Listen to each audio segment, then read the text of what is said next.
Hey guys, welcome back to my TikTok and YouTube. My voice is hurting, so it's gonna probably be like two separate videos, but we're gonna talk about all the games that had happened over the last week. And after the next video, I'll make after reactions. Then I'll make my podcast. And then I'll make more reactions to obviously this week. Then I'll do my predictions tomorrow. My power rankings today. I'll do in a little bit. I just gotta kind of feel out my voice a little bit. But the first thing, Giants and Niners. Obviously, Giants start off good, and then they kind of really struggled towards the end of the game, 30-12.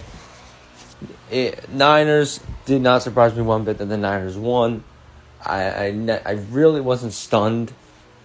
I think Brock Purdy didn't play the best, but also Debo looked good, McCaffrey looked good. Yeah, so Purdy missed some throws and obviously didn't look the greatest, but the Niners team is still probably one of the tougher teams to play in the league, and that it does help to have that kind of protection. Next game we're going to go over is the Browns and Titans. Browns-Titans, pretty much not surprised that the Browns won that game.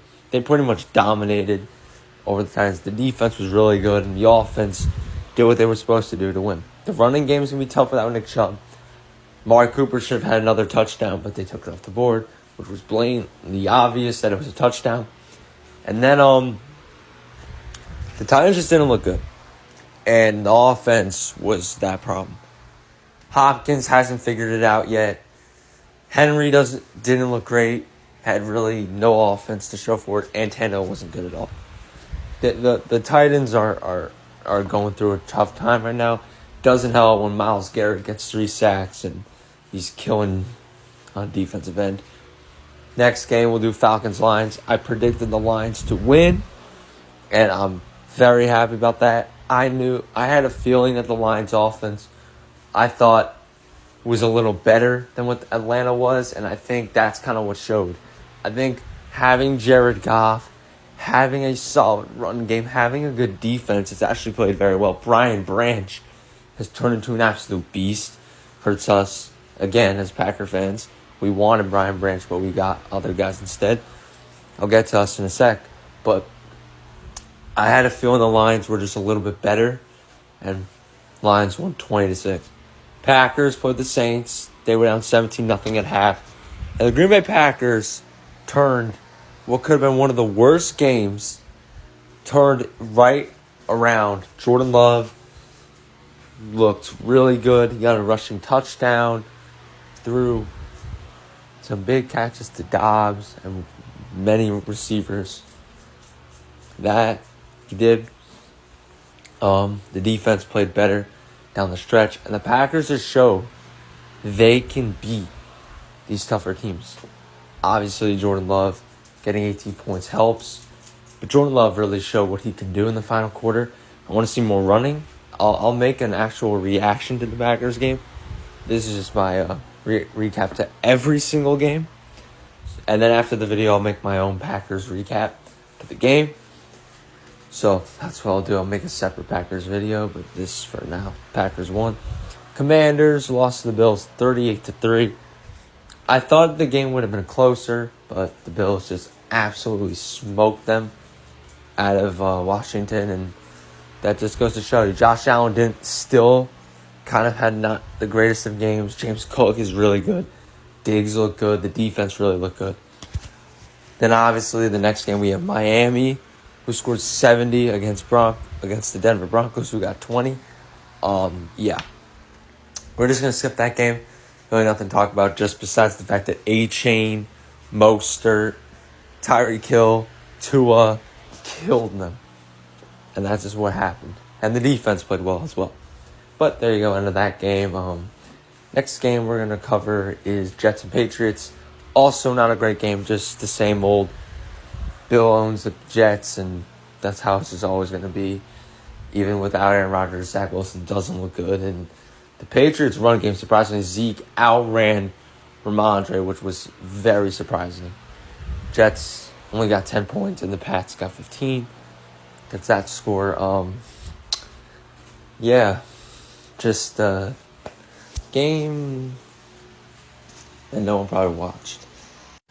Then we have Colts and Ravens. That game was bad. I mean, there were some missed calls. I mean, the Ravens really got out of that game, but it doesn't help. They didn't let Lamar do his job in the final ending of the game. Colts won 22-19. A tough loss for Raven fans after a no call, which should have been called. But, yeah. Lamar had a really good game, rushing-wise and passing-wise, but just didn't get the job done. Texans and Jaguars. Texans pretty much dominated C.J. Stroud and Tank Dell and the company there. Texans are dominant, and they're showing what they can do. And Jacksonville still has problems because their offense doesn't look good since week 1. They have not had a dominant performance the last 2 weeks. Their offenses look lackluster. Really nothing to show for it there. Final 1 o'clock game, Jags and Vikings and Chargers. I had the Chargers winning, and I pretty much expected that. Kirk looked really good. Really good. Jefferson had another great game. Madison finally had that game that he needed. But in the end of the day, it was just the Vikings kind of got out-dueled. The Chargers the Vikings pretty much made a Brandon Staley moment happen when they had enough time, and they blame their fans. That's just, to me, that's a little bit of an excuse. You can't just do that. And then that just takes a lot of credit. What is the word I'm looking for? The credit of how they did away from what we saw, obviously, as a fan base. There's no reason for that. And you have to give teams a little bit of relay a little bit, because there's obviously so much in terms of that. The 4 o'clock games, here we go. These 4 o'clock games were weird. Panthers and Seahawks played, and the Seahawks had a bit of a scare for a few minutes, and then Seahawks pretty much did what they were supposed to do. Geno Smith controlled the game. DK and Tyler Lockett did what they were supposed to do. But pretty much what happened was Seattle had the game pretty much in their hands. Next game, Cardinals beat the Cowboys.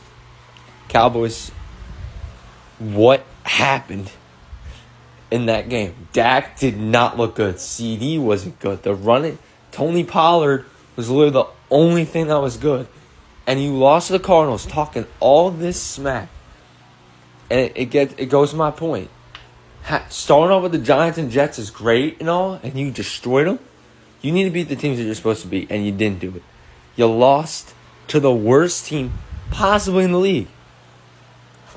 But I don't care. Good win for the Cardinals. Dobbs looked not the worst quarterback anymore. He actually played pretty well for what his team had to go through. Without Kyler Murray, and they beat a Cowboys team who talks too much trash. And after the game blames the media for this loss, don't do that. Take accountability and say you just played bad. I hate when teams don't take accountability for losses, and the Cowboy fans just seem to do that every single time when a bad loss happens. That's inexcusable and terrible.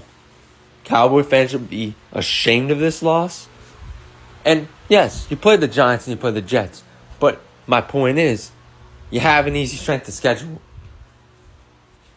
And sometimes that hurts you as a fan base, playing easy. And obviously, Chiefs pretty much dominated the Bears 41-10. Wasn't even close. Fields just doesn't look good. Really, nothing looks good. Nothing's good. I feel bad for Bear fans, but I actually really don't. Bear fans talked all this smack and are overhyped, and this just shows it. The Bears have to fix things, and it has to start now. There's no reason for this. And then the same thing with the Broncos. Both Broncos and Bears fans. Both the Broncos and Bears should have fired some of their staff. But this is the end. That was the end of the 1 and 4 slate of games. I'll make a part 2. See you in the next one.